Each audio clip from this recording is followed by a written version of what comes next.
CTBK is more than just a full-service accounting firm. They are one team with an innovative approach to accounting and rise to each new challenge with collaborative problem-solving skills. CTBK goes above and beyond by lending helping hands in the Buffalo and Niagara communities through volunteer work and donations, and is partnered up with Victory Sports for 2022 to help keep kids in the community active. The professionals at CTBK are determined to help individuals and businesses succeed. Whether a large corporation, a small business, or somewhere in between, call CTBK at 716-630-2400 and see what CTBK's one-team approach can do for you. Welcome to a Valentine's Week edition of Tim Graham and Friends, brought to you by CTBK, CPAs and Business Consultants. I'm Tim Graham of The Athletic, here with my co-host Jonah Bronstein of the New Bronstein Times, and he is in full Valentine's regalia with his red Nike hoodie, and I dig it. And thank you for dressing up for the occasion, Jonah. It's very nice of you to do that. Anything you want to maybe mention about the sentimentality of Valentine's week for you and the Bronstein household? Well, no sentimentality. And as we talked about off the air, I did maybe pull this red sweatshirt out of the closet out of the drawer to wear on Valentine's Day. And now we're 2 days removed from Valentine's Day and I'm still wearing it. I've been homesick / working from home the past couple of days and haven't had really any reason to change my clothes or my appearance or comb my hair or do anything like that. But also I was looking up various for February 16th holidays. Maybe I'm wearing red for a different reason that I couldn't decipher at first. And the only one I can come up with is Tim Tam Day. Don't even know what that is, but it's an Australian cookie. And I thought maybe you, being a Tim, might know what a Tim Tam is. No, never heard of it. What would be another good red one? International Canned Salmon Day, International Red Wedding Day from Game of Thrones or some such. But how about the Kansas City Chiefs? They wear red, and it's been a big week for them. Been a big week for them. Okay, so this is our first episode since the Super Bowl. Any just thoughts? I mean, really, two guys who shoot the shit like we do. I don't think that we're going to maybe mention much that nobody else has already discussed or put through the rototiller of media consumption over the last few days. But let me just get your for the record take on the penalty at the end of the game, because that is wherever I go. That is the only question people have about the Super Bowl. Hey, what'd you think of the game and how it ended? Well, I thought it was a great game with a deflating ending because it wasn't as exciting, mostly because of that call and the way it kind of ended. But that's a call that gets made in just about every NFL game that you watch. Sometimes it happens in the fourth quarter on a crucial drive. It's the way the game is officiated now. And I think a lot of us as fans, and maybe even some people in the league, would like it to be a swallow your whistle type situation like playoff hockey, or like it can be sometimes in basketball, where you don't let the officials decide the game in that fashion. But that's not how NFL football has been officiated in recent times. That play is almost designed to draw a penalty as much as it is to get a guy open and make a reception in the end zone. I'm a bigger fan of consistent officiating through crucial moments than I am swallowing the whistle and letting them play, whether it be in the National Basketball Association, the Final Four, the Stanley Cup playoffs, all of that type of stuff. I would rather see the game called in the playoffs just the same way it's called in the regular season. And you think through to, I think the most common thought that you have of where the rules change is with the NHL. And especially the deeper you get into a series, and players just get mauled and it takes away from the game. And I think that if the game were called more straight up, then you wouldn't have those situations at the end of the game. And at the biggest stage, the game would be more honest. Now, of course, that wouldn't necessarily have mattered with Sunday night's game, because it was just a dud of a finish. And it's unfortunate because it was a fantastic game from start to almost finish, 58 minutes. It was a great game, but I don't think that the NFL should be in the business of orchestrating finishes based on what would look good on television or what would magnify the drama, because then you'd get into a situation, I think, on the other side where wouldn't it be a shame if the Chiefs stalled on it with a 3 and out? If somebody took the lead and then all of a sudden you get the call down the field of a questionable pass interference that gives a team new life when it was just a Hail Mary style desperation play. And then all of a sudden the offense gets 45 yards out of it. I mean, you could question both sides. You can always question the officiating as to lost the game for this team, won it for that game, wanted to maintain the drama. This should be a more of a fantastic finish. What a boring ending with Patrick Mahomes kneeling it out for a field goal, all of that type of stuff.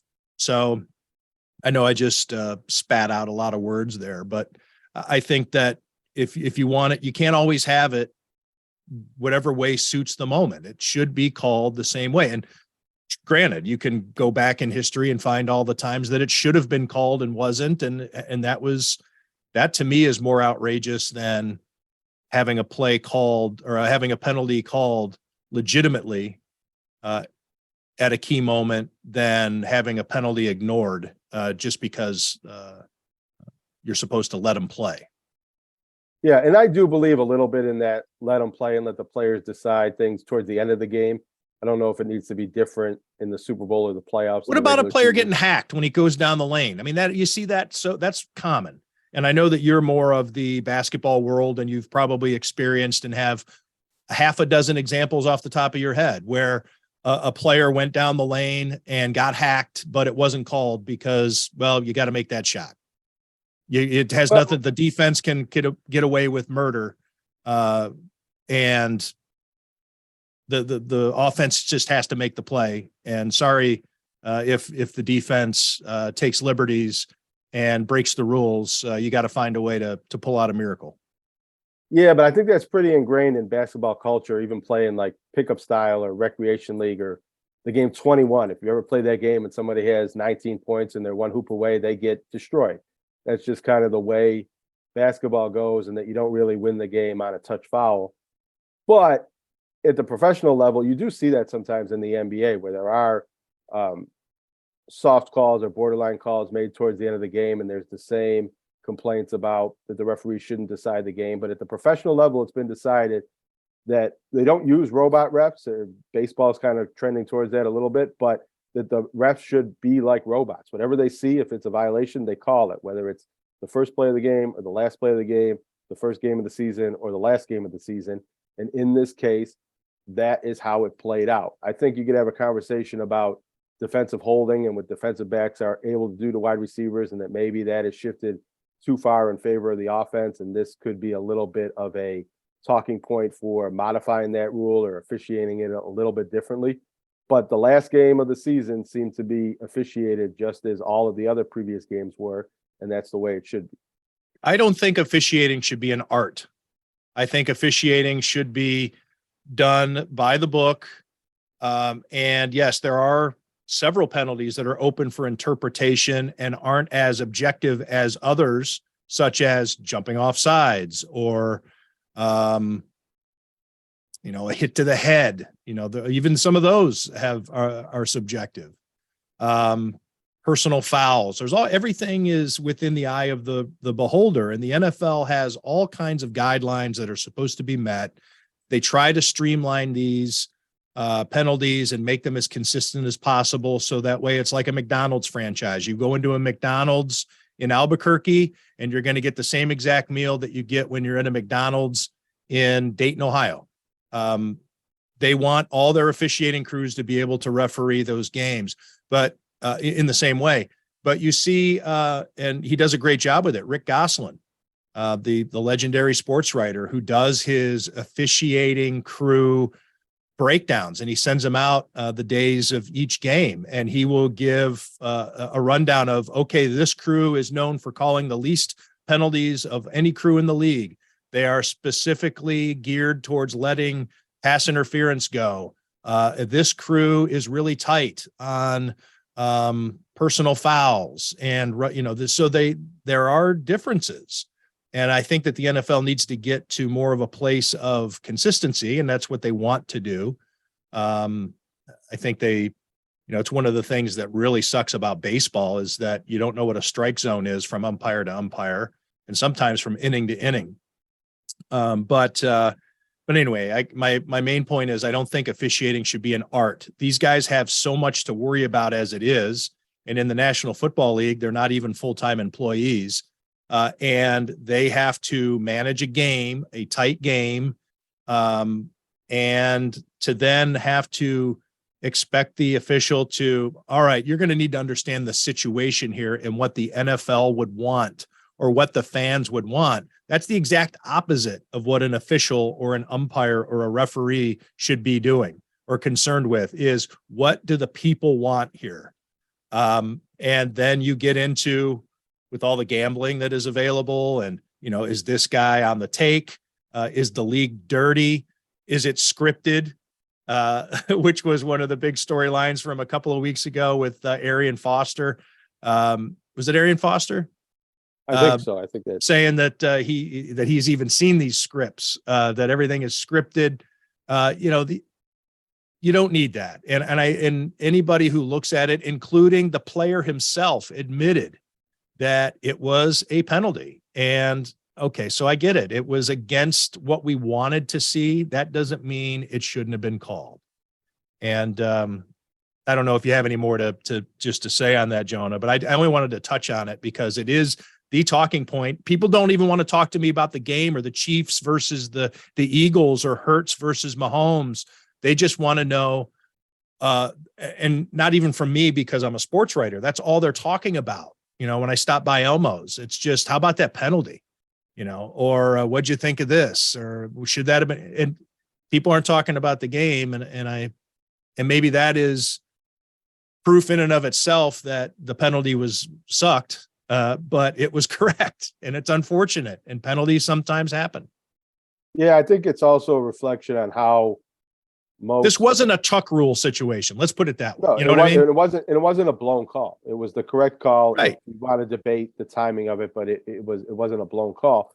But I think that's a reflection on how most people consume sports these days. Now, if you're a Philadelphia Eagles fan or you had gambled on the game and lost in some way because of that play, I could see the outrage. What I don't understand is the casual fan outrage over what was the correct call. And there's going to be calls throughout the game that the refs aren't perfect, and it's part of the game.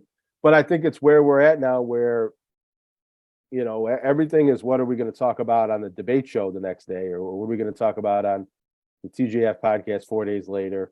It's not as interesting, I think, to just watch a game and be like, wow, that was a really fun game to watch, and I think the best team won, and then kind of click it off and go YouTube Rihanna videos or whatever you feel compelled to do. Everybody's got to have a reaction now, and those of us in the business kind of have to have a reaction for our own jobs, and the debate shows serve their own purpose. But every sports fan, or a lot of the sports fans, have turned into amateur debate show pundits, and we're always kind of looking for the talking point after the game more so than just. And you can say that with entertainment too. I mean, I think more people wanted to complain about something like the finale of Game of Thrones than actually be entertained by the finale of Game of Thrones.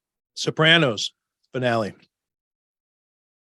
Right, but you think about it, we're still talking about that years later, and maybe a more satisfying ending would not have been as memorable. Yeah, I would agree with that. I don't know that that's the case with this particular game. I would like to have seen the Eagles successfully allow the Chiefs to get into the end zone to induce the late purposeful touchdown, or to have seen one more trade-off of possessions, maybe even see an overtime. But that's the game went how it went, and that's penalties are a part of the game. Do you think Jonah, that penalty's not called, it really changes the result? I was asked that question, and I thought, no, it looked to me like the Chiefs were on their way to winning that game before that play.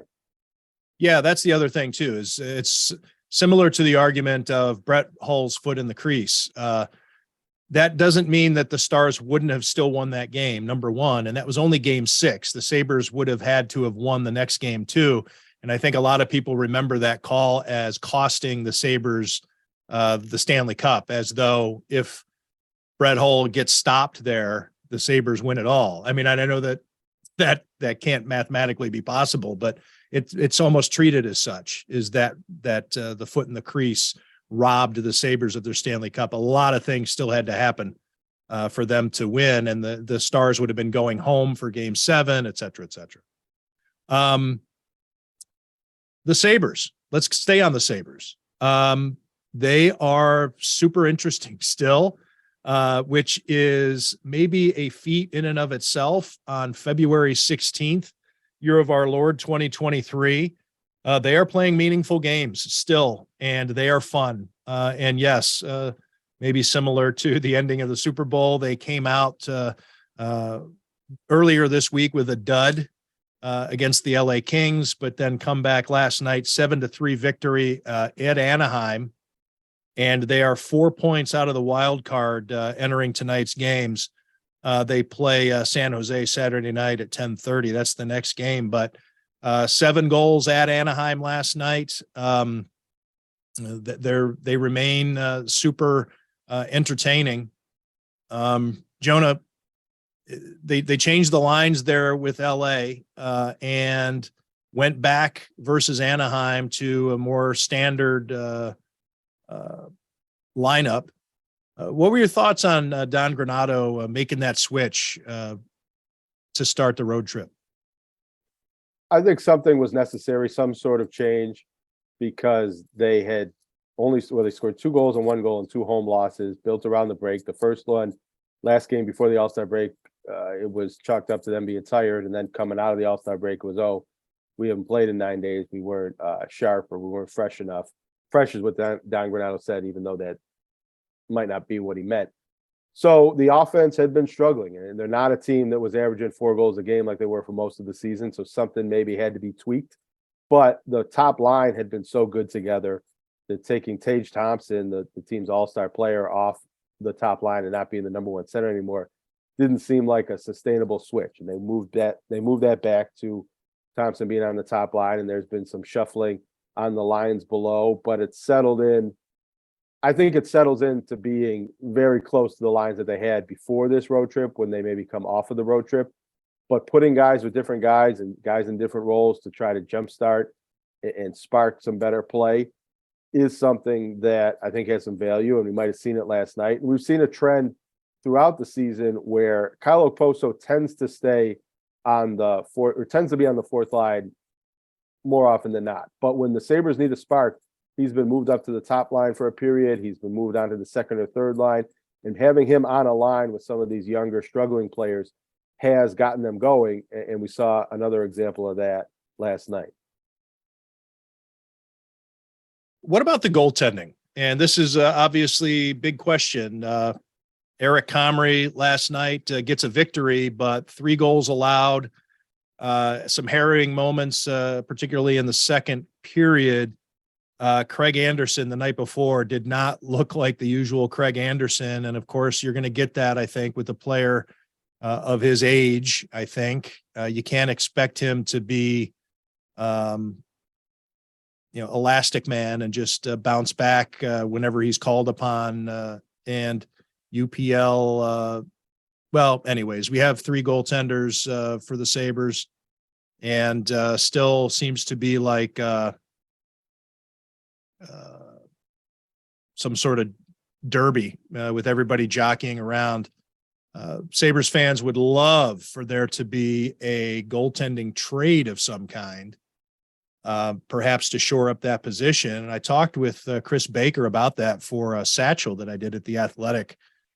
We talked, in fact, a little deeper than that. If with everything that's going on with the Sabres and as close as they are to the playoffs right now, we even talked about who should be untouchable when it comes to prospects. And the only untouchable prospect that Chris Baker mentioned was Devin Levi. And the reason being is that he really likes the path that the Sabres have created for Devin Levi, that there's not going to be any kind of clog of him ascending to that position once it's his time. And of course, Devin Levi just recently the MVP of the prestigious Beanpot tournament in Boston.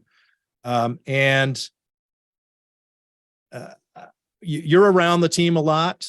I think that I'm with Chris Baker on this, that they have grown so organically. They haven't forced anything. Their process has worked to this point. Yes, you can argue that sometimes you need a little boost or a catalyst to nudge things along when you get it. But are we getting too excited here, Jonah? Is it maybe too soon to try to turn it to veer into the passing lane and hit the accelerator? In terms of the playoff chances, well, let me address the goaltending. I'm talking about a trade, like there's this talk of a trade. And I think that when you look at the position that is the biggest that could be improved with the Sabres right now, it's their goaltending, because they're scoring. They play adequate defense. So if they can come up with the great stop, the big save in the key moment, which isn't a consistent factor for them and has not been all season, hasn't been for years. If they could find a goaltender who has that dynamic to his game and can lock down on a night here or there, and so they can win 5-1 instead of 7-3 or whatever the hell they have to do. I mean, I definitely do not think the Sabres are going to trade for a goaltender here at the trade deadline.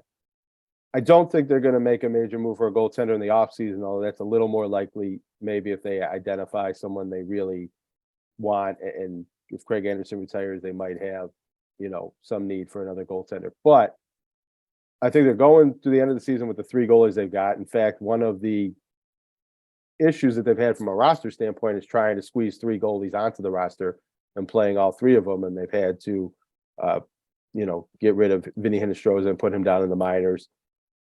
But I think that this season, because of the path you mentioned with Devin Levi, they don't want to bring in a goaltender that blocks his development and his opportunities next year in Buffalo or Rochester. They haven't given up yet, I think, on Ukko-Pekka Luukkonen. He's not always been great, and his numbers, the save percentage and goals against average aren't great, but they've won more often than not with him in the net, and they've won more often than not with Craig Anderson in the net. So I think they're content with what they have right now as a goaltending situation. It does need to get better. If they get into the playoffs, what they have is probably not good enough, and they won't last very long in the playoffs this year or next year. And you can be concerned, I think, a little bit that UPL doesn't look like the great goaltender of the future that maybe they wanted him to be, but maybe that's Devin Levi that's going to take that mantle in a year or two. So I don't really see any big moves to make at goal, or them making any big moves at goaltender. I'm not sure they make a big swing for the fences type trade at any position, but if it does happen, I think it'll be a defenseman, because as much as the goaltending hasn't been great, they could play some better defense in front of the goalies, especially in key situations in the third period when they really need to protect the lead. That seems to be where the defense has been the most lacking in controlling the game on the defensive zone. The player that Chris Baker mentioned who could be the most enticing is Jiri Kulich, the Czechoslovakian center, who was in his first season with the Rochester Americans. He was drafted just last year, 28th overall. And of course, playing in the Czech Republic and not having a big body of work, that's how a player like him ends up getting drafted 28th overall. But having a great season with the Amerks, 36 games, he has 10 goals and 14 assists. And of course, you can go back to his the World Juniors when he had 7 goals and 2 assists in 7 games for the Czechs. He was a +10. He's an enticing player, and Chris Baker thinks that he will be a difference maker at the NHL level, to which I had a discussion with him, like, why not keep him? And the thing being is that the Sabres have so many young players that have locked down spots. I mean, they have, at some point you need to maybe give something up to get a piece that you need to get you over the top. And Jiri Kulich might be that guy. So anyways, I just thought it was interesting when I reached out to Chris about that topic for the Satchel. That was the player that he mentioned, and he loves Kulich. But he also is of a belief that in a perfect world, you just keep growing organically because it's been working. Their scouts have been hitting. Their development has been developing. Their coaches have been instilling whatever it is that is needed for this team to be cultivated, and it's increasing. And of course, a lot of it has to do with Tage Thompson and his otherworldly journey from being a player who wasn't supposed to be this. And Matthew Fairburn of The Athletic did a great story on that with some data points regarding players of his stripe. It just doesn't happen in terms of development and background and size and all of that type of thing to explode the way he has at this stage. I mean, maybe Jason Bottrell just got lucky. It was a scratch off ticket, as the phrase that you use. But that one hit. Well, the Sabres also moved him positions, and he wasn't playing quite as well on the wing as he is at center. But as far as the trade market, I mean, I think there's a large segment of the Sabres fan base that sees the Sabres with the cap room that they have and the prospects, and they have an extra first and second round pick coming in this next draft. They have the assets to make a big trade if they want to. I don't get any sense that they want to make a big trade or that they want to give up a lot of assets to try to make the playoffs, which even at this point, the odds are, even though they're in the mix, the odds are a lot greater that they won't make the playoffs. Even if they made a move, they have a lot of teams to contend with and try to outposition just to get the 7th or the 8th playoff spot. And I don't think this is a team that, when they get into the playoffs, can expect to be big time contenders right away. Might help the development, but I don't see them trading too many young assets or picks or prospects for a rental type player. And they have an opportunity. They're going to have even more cap room next summer and possibly into the summer after that. And they're going to have opportunities to trade young players, prospects, to get a better present day situation and make a playoff push in the future, that I don't think they need to make a hasty move and to do that now. And if you read between the lines on some of the things Kevin Adams said when he talked to us after the All-Star break last week, he's telegraphing that they're not going to make a major move. They might make a fringe move, but I don't expect them to trade any prospects that they're high on for any veteran players that are an obvious part of the long-term solution. And that includes contractually. And I don't think they're interested in trading for anybody that makes any more money than Tage Thompson and Dylan Cousins will be making next year. So I wouldn't expect a big move to be made before this deadline. Is this season a failure if they don't make the playoffs now? Well, I like to ask that question because I'm not so sure. I'd be interested in your take on it. I would say no, because I don't think there were any expectations in the preseason that the team needed to make the playoffs this year. And even though they've been competitive throughout the year and right on the edge of that playoff contention throughout the season, I think, as you mentioned at the top, playing meaningful games in March and April and making a push toward the playoff and being the best non-playoff team during this 12-season drought, I think should be acceptable. And especially with the youth of the team, the youngest roster in the NHL, that is considered a step toward being a playoff team next year. But then again, they are in the 12th year of their playoff drought, which is an NHL record. And if you kind of think back to the Bills when they were in year 11, year 12, there was a lot more angst that this team has to make the playoffs now. It took a lot of pressure off. Of course, that was a coach in his first year, and Don Granato, not technically his first year, but still new enough. Kevin Adams still knew enough, but I do think that playoff season that broke the Bills' famine bought a lot of time for Sean McDermott and Brandon Beane.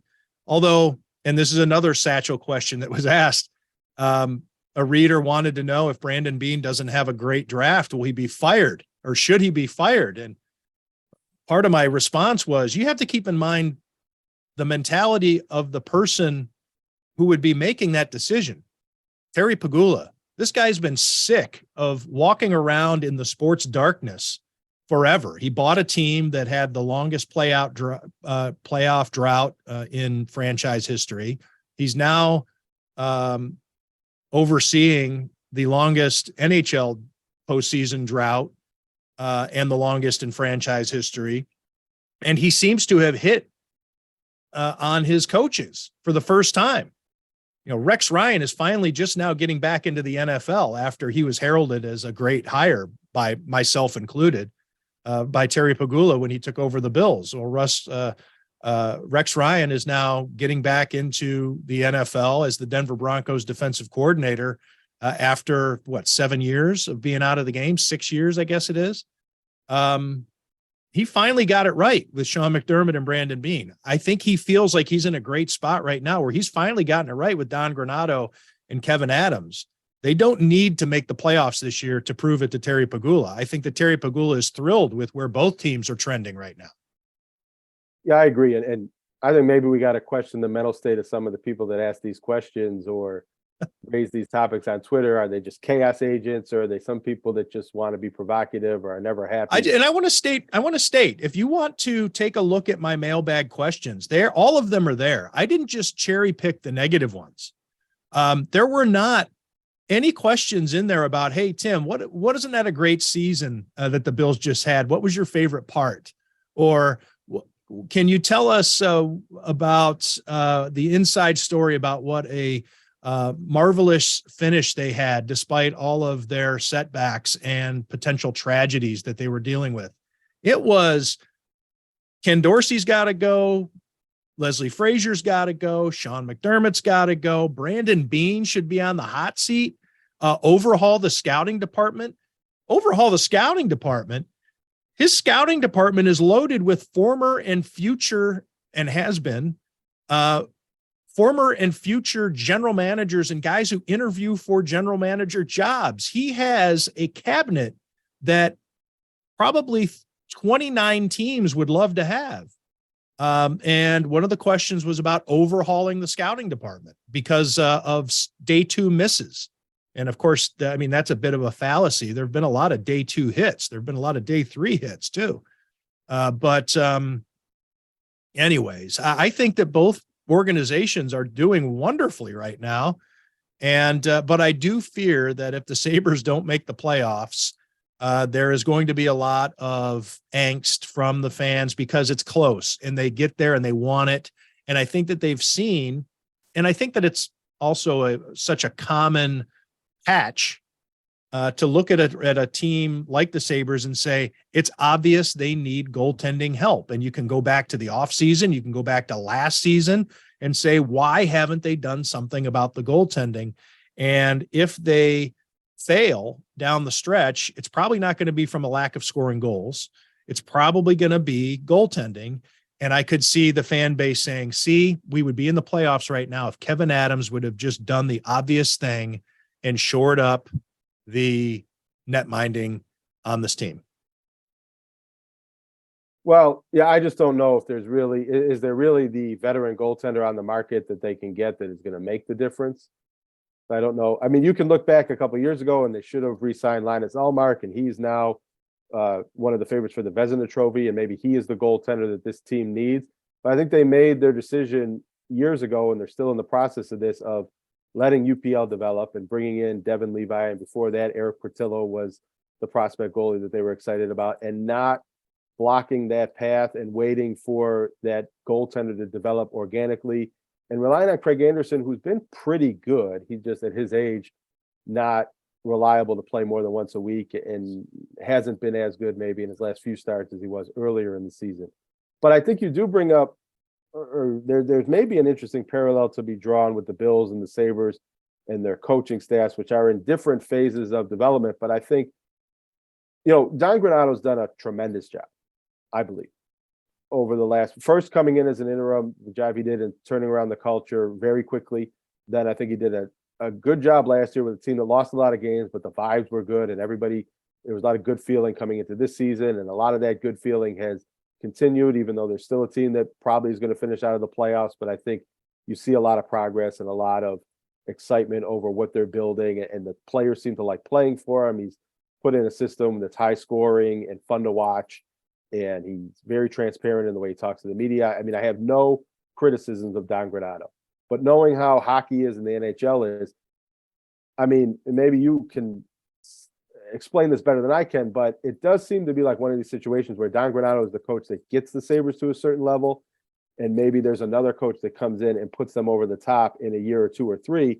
And just to put a button on that point, I think it's crazy to talk about firing Brandon Beane or Sean McDermott, or really any of the Bills coaches. I mean, if Sean McDermott wants to make some tweaks on his staff that he thinks are needed, fine. But any major heads got a roll move because this team didn't live up to expectations, I think is crazy talk. But as the Bills continue to reach a certain ceiling in the postseason, I mean, are they one of those teams that maybe need a new approach to get over the hump? I think they're a year or two away from that, but is there ever a point where they lose in the AFC Championship game with a 13-3 record and you say, yeah, maybe they do need to make a coaching change?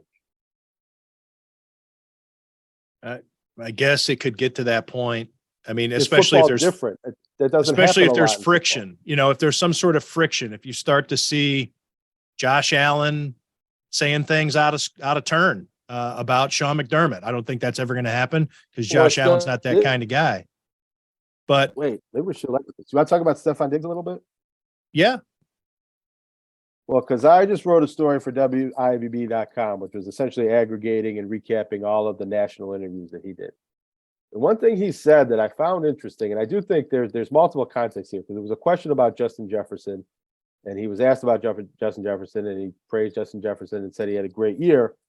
But what he did make a point to mention, if I can find the exact quote, was, well, essentially that Justin Jefferson now plays for an offensive-minded head coach, and it's easier to produce and easier to have the statistics and the type of year that Justin Jefferson had. And, you know, that could be a shot at the previous coaching staff that he played for with the Vikings, which is a big reason why he wanted to get traded. But I think it's a window into Stefon Diggs' mindset a little bit as to if he could pick his own head coach, the type of head coach that he would choose.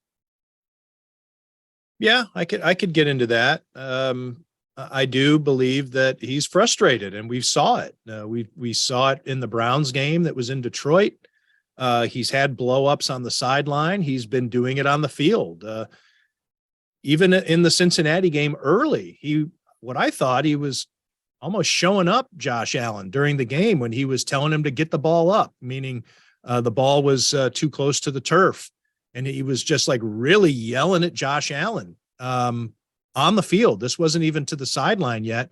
And there were some shots of him trying to engage with Joe Brady and Josh Allen on the sideline. And they weren't having it. They were just ignoring him. Yeah, I think that could be a problem. The storming out of the locker room before the speech was over. And yes, he can couch that as being ultra competitive and he is his own man, and he's not going to stand by and take this lightly. And fans get excited about that. But when you start visibly chafing with your teammates, that becomes a problem, and not just from an optics situation where we can see it or the fans can see it or the broadcast crew can see it.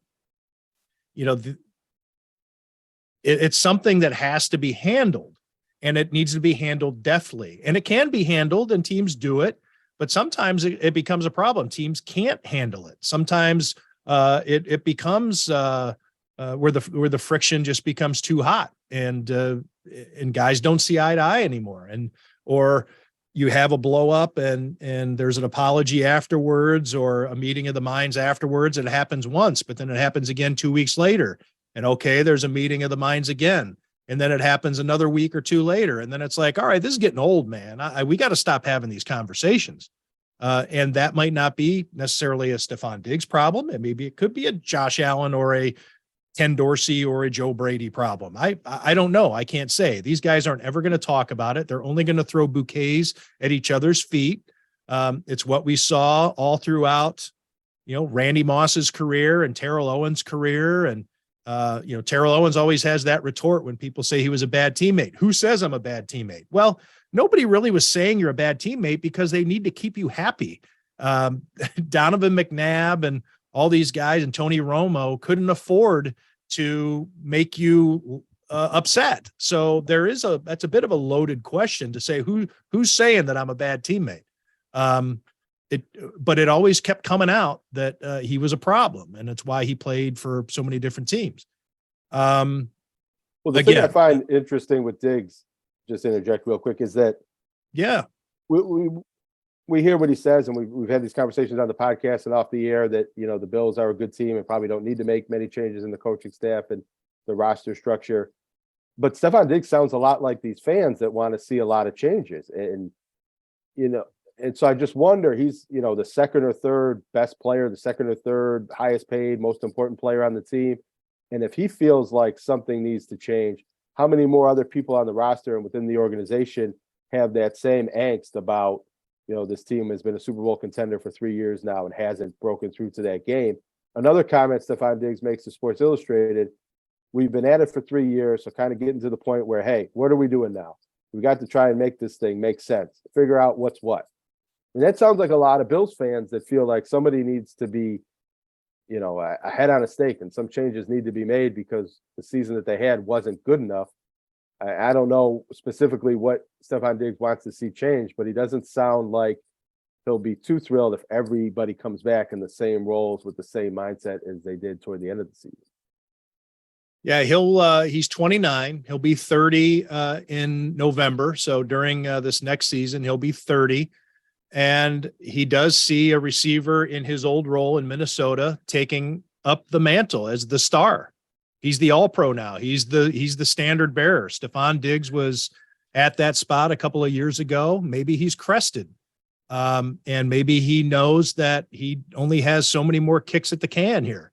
Well, as long as Josh Allen's the quarterback of the Bills, to borrow Joe Burrow's swaggerific response about the window is open as long as I'm the quarterback. And that's the case with Josh Allen. And so the window for the Bills to win a Super Bowl is probably going to be open after Stefon Diggs is gone. Is he able to stay at 33, at 34, at 35? No, but Josh Allen's going to be here. So I think that there are different needs in Stefon Diggs's career than for maybe the Buffalo Bills organization. I think he wants to supercharge this because his window is closing, and I don't necessarily blame him for that. But and are you going to find? And that's not to say that you're going to be able to find anybody better than Stefon Diggs. I'm not saying it's time to trade in Stefon Diggs for a couple of young up and comers or anything like that. I mean, you need to keep Stefon Diggs around for as long as he's productive, and he's still very, very productive. Well, maybe not. I mean, if you look at the Chiefs, what was the big offensive move that they made last season? It was trading away their best receiver, because with Pat Mahomes' contract kicking in, covering up 17% of the cap, it was determined that money needed to be spread out somewhere else. And now the Buffalo Bills gave Stefon Diggs a major contract extension last year and have him being paid like one of the top receivers in the league. Now with Josh Allen's extension kicking in, I don't expect anything like that to happen this offseason, but that might be a consideration or a conversation to have in a future offseason, that if the Bills need to improve the roster anywhere else, that they can't have one of the highest paid quarterbacks and one of the highest paid wide receivers, because very few other teams have been able to make that work. Yeah, and the Kansas City Chiefs overhauled their offense by bringing in first-time receivers, guys who maybe were tailing off in their previous spots after some success. We're talking about Juju Smith-Schuster and Marquez Valdez-Scantling, Kadarius Toney. Maybe the Giants were premature to give up on him, but Kadarius Toney had a big game in the Super Bowl. And then young guys too that were, that the Chiefs seemed to be able to find. Isaiah Pacheco, 7th round draft pick out of Rutgers. But then you take a look at his stats at Rutgers, nothing eye-popping there. I was like, you take a look, I was like, what the hell is Rutgers doing with not barely using this guy? So I'm looking at it now. His senior year, I should say, his last season at Rutgers, his 4th season there, 647 yards rushing, 3.9 yard average. I mean, and then you get him on the Chiefs, and he looks like I was going to say Walter Payton, but Pacheco doesn't catch the ball. But Jim Brown, and again, I'm exaggerating, but there are ways to spend your money. Tyreek Hill wanted too much. The Chiefs traded him, and the Chiefs immediately retooled all their skill positions around Patrick Mahomes, with the exception of Travis Kelce, of course, who is the guy who makes that offense go in terms of Pat Mahomes' options on a play-to-play basis. But still, they were able to overhaul the rest of the team. That's so you raise a good point there when you say that maybe Stefon Diggs doesn't have to stick around.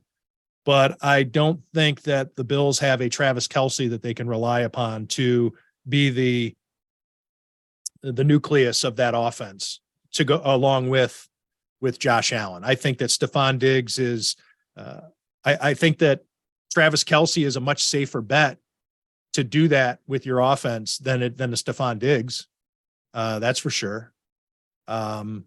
Just by nature of the positions that they play, the types of player that they are in terms of catching the ball a little closer to the line of scrimmage, the matchup nightmare that a Travis Kelce is.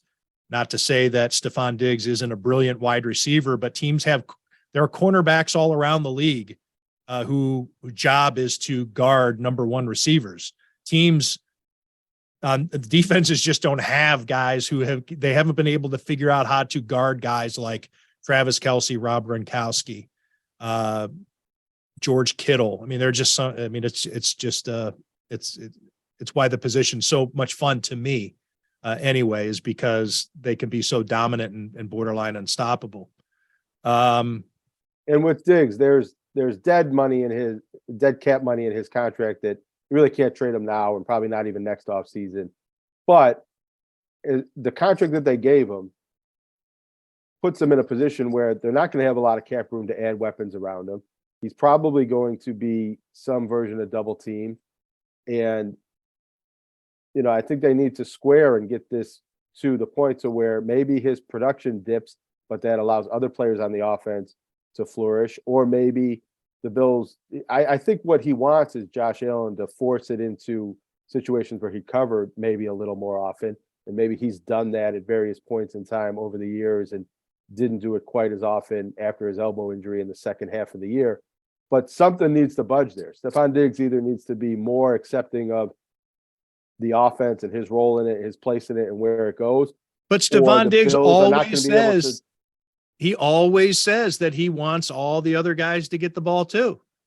His actions don't necessarily match up with that at all times, especially when things aren't going well, or if the Bills if the offense is in a shaky situation, but or going through a period where it's turbulent for a series or two or three, like we've seen in some games in November and December, January. But he's always said that he's keen on, let's get Isaiah McKenzie his touches and let's get Gabriel Davis his touches. And I'm all for this and I'm all for that. And let's bring back Cole Beasley and but then it doesn't always seem to match up. Now, the guy was voted a captain by his teammates, and we can get into the whole thing about the way he bolted out of the locker room before Sean McDermott delivered his speech and before the rest of the coaching staff was out of the press box and into the locker room too, and how he needed to be called back in by Duke Johnson from the practice squad. And, hey man, get back in there. You don't want to leave like this. And I know that it seems to me is that Stefon Diggs is going on a little bit of a rehabilitation tour right now. He didn't talk at the Pro Bowl. He refused interviews there, not just with me, but with anybody. But now that the season's over, he's willing to chat, and and it seems to be that he's maybe creating more smoke than he is dousing any concerns about any kind of problems he may have with the Bills offense. Right. And one reason he spoke last week is he was doing promotion for Downey on Radio Row, and that's where all these interviews were facilitated. But I listened to all of them, and Stefon Diggs is a very, what's the word for it? He's likable, and when he explains himself, you tend to think, all right, I get it. He had a very reasoned explanations for his frustrations and why the way he acted on the sideline after some of these games. What's more odd is why the silence and why the cryptic tweets, and what is he not saying? Why is he upset? Because the reason he explains why he's upset, I mean, that kind of applies to all of the players on all of the teams that don't win the Super Bowl. Oh, he's mad because they didn't win a championship. It seems like there's some underlying beef that he has with either the offense or the organization, and he's a good enough teammate to not come out and say that publicly. but he's also biting his tongue a little bit, it seems, and not saying exactly why he's upset still weeks after the season ended. I think that we can, I mean, you can read between the lines, and I said, we're left to speculate, really, or at least I am. I haven't been able to ask him any questions. Nobody in the local media has, have they? No, these were all Dan Patrick, Rich Eisen, those types right. of, So we're left to speculate. And part of my speculation is I think that he sees his window closing. Not that it's about to slam shut, but he's been at this for 7 years in the NFL, roughly. I'm taking a stab at it. He's going to be 30, so I'm going to maybe 8. However many seasons he's had. I guess rather than guess, I'll look at it. He just finished his 8th NFL season. Maybe he's got 3 or 4 good ones left, or great ones, great chances to be the guy who is the catalyst for an offense to win a Super Bowl. And Justin Jefferson has kind of already surpassed him as the best in the league, the guy that the Vikings got for him. The Vikings got better off of the Diggs trade. The Bills also got better. I wrote a story about that. It was actually it was a great move. But I think it would be interesting to poll Bills fans. There'd be some bias because they love Stefon Diggs. Would you trade Stefon Diggs for Justin Jefferson straight up right now? well, yes. Hell yes. Contract, yes. Hell yes, you would. Yes. But and you'd have him for more years. yeah, I mean, yes, you would make that trade. And I think there was more involved in that trade. It wasn't a straight up one pick for one player. But also, I think the Justin Jefferson comparison is interesting because Justin Jefferson had better numbers this year and is maybe the offensive player of the year in the NFL, or a candidate for it. And Stefon Diggs was not, but the Bills had a higher ranked offense and the Bills won more games and the Bills went a week further into the playoffs. So what is Stefon Diggs angry with? Is it with the fortune of the team, or is it with his role and his production? No, I mean, I think he's just like a lot of athletes. You take a look at your standing in the league, and just 2 years ago, he was considered the best wide receiver in the NFL. And now he's not. The guy who the Vikings got for him is considered the best in the NFL. I just think it's a pride thing. I don't think it's he wishes he was back in Minnesota or anything like that, or he begrudges Minnesota. I think it's, the league keeps changing. The league keeps getting different and younger. I keep getting older and the league keeps getting younger. Here I keep coming close. And maybe falling a little further back as we've mentioned. Are the Bills regressing? I don't think so because of everything that they dealt with this season. I think that all factors and needs to be in the equation for any kind of regression. But from clearly from on the surface, the Bills went to the AFC Championship game 2 years ago. Stefon Diggs with hands on his hips, the famous photo with the confetti.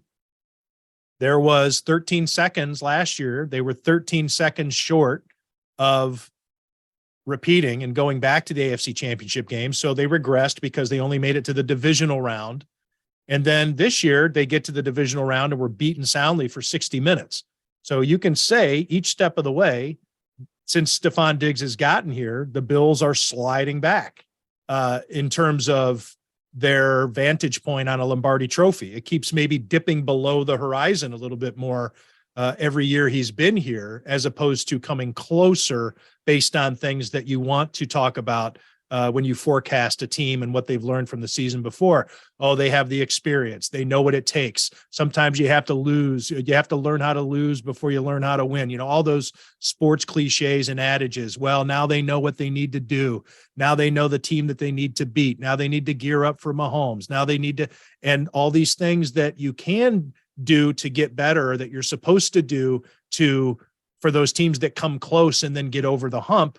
The Bills can't get over the hump.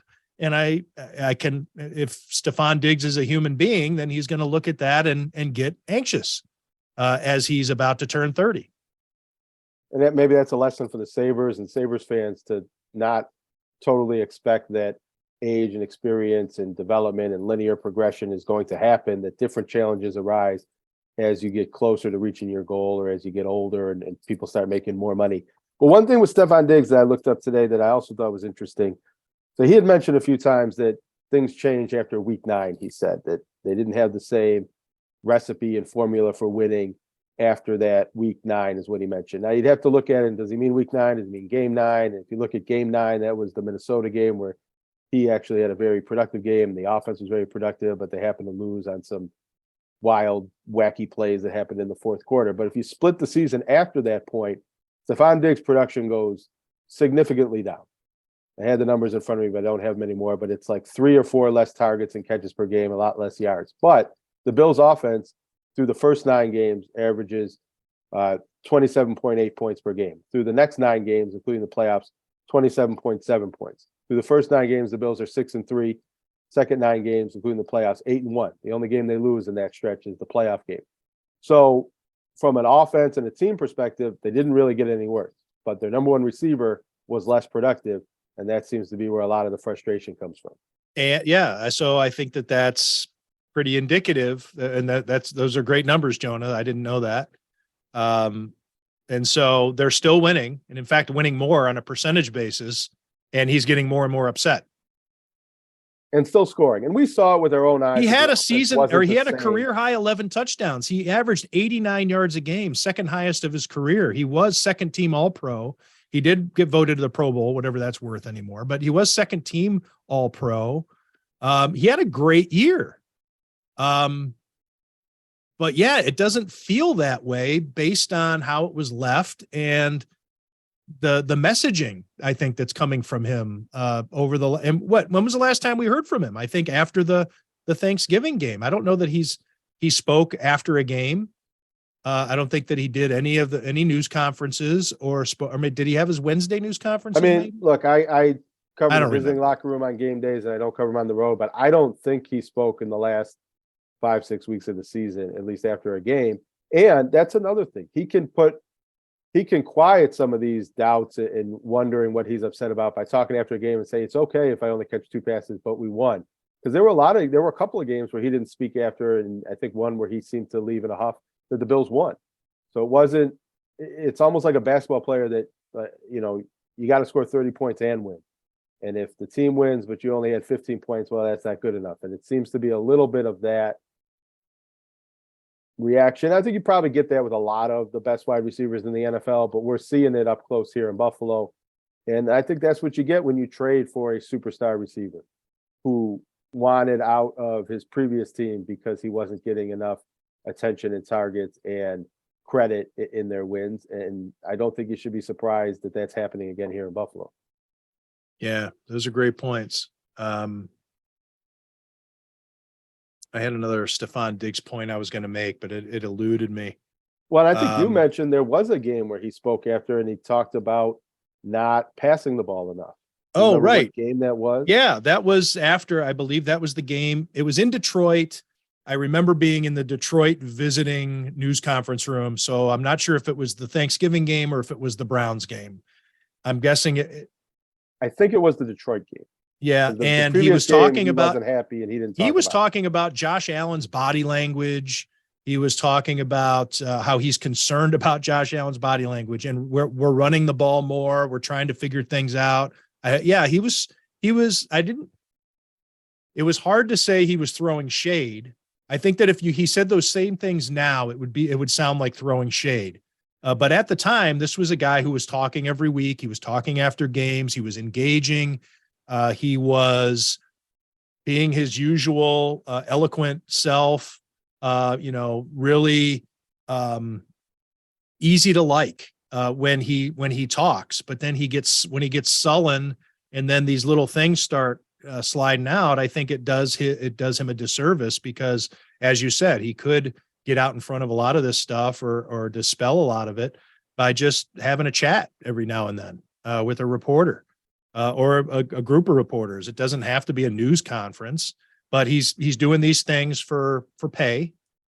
which is what Radio Row is for Downey. You were saying he's got this commercial out where he thanks Bills fans. That's part of his M&T sponsorship or endorsement, I guess I should say. So, yeah, I think that we're starting to see a little bit of that mystery that Minnesota Vikings fans had with him. As like, yeah, he's a competitor. So you have to take that for what it's worth, but that doesn't mean it's always going to be healthy. Jonah, anything else you want to talk about? Oh, let's what's going on with Big Four basketball? Well, there's a lot going on. Nobody's really separating much from where they were weeks or 2 weeks since maybe we last talked about them, but the Niagara men are in the top 5 in the MAC, and the Niagara women are in the top 3 in the MAC, and they both look like, of all the local teams, the ones that can maybe make some noise in March, but there seems to be maybe some ceiling, especially with the women in terms of how good those top seeds are. And then UB and Bana are both hovering around 500 in the middle of their league, and UB had a big loss by a big number last night at Ohio. So as I've mentioned a few times, we talked about this year, I don't think this is a year where we're going to have too many local teams in the NCAA tournament, or maybe even the NIT. But we do have, between the two Niagara teams, the Bana men and the Buffalo men, I think some teams that could make a surprise run in their conference tournaments, and maybe even a very surprise win of the conference tournament into March. But we don't have great teams that we should expect a great March out of. Out of the men and the women, who include, and they can both be men, they can both be women, the two teams that have the best chance of making the NCAA tournament? I mean, it's got to be both of the Niagara teams, and not just because of their record and where they're seated, but I think those leagues are a little bit more parity and ease for these teams. They're in the top group of the MAC, where the UB and Bana are not in the top group, and the Atlantic 10 is a very difficult league. And I don't, from looking at UB schedule, even though they've won games, they really haven't performed that well against the top teams in the MAC. And then between the two, between Niagara and men and women, I think the Niagara women have a tougher time winning the final against Iona or Quinnipiac, one of the top teams in the league. And the Niagara men might be a little bit closer to winning one of those games against, they've beaten Ryder, which is the number 1 team. They've beaten Siena, and they didn't beat Iona last week, but they beat them last year. But I have my doubts about the Niagara men' ability to win 3 games in a row in March, because as well as they played on some nights, they haven't been consistently good.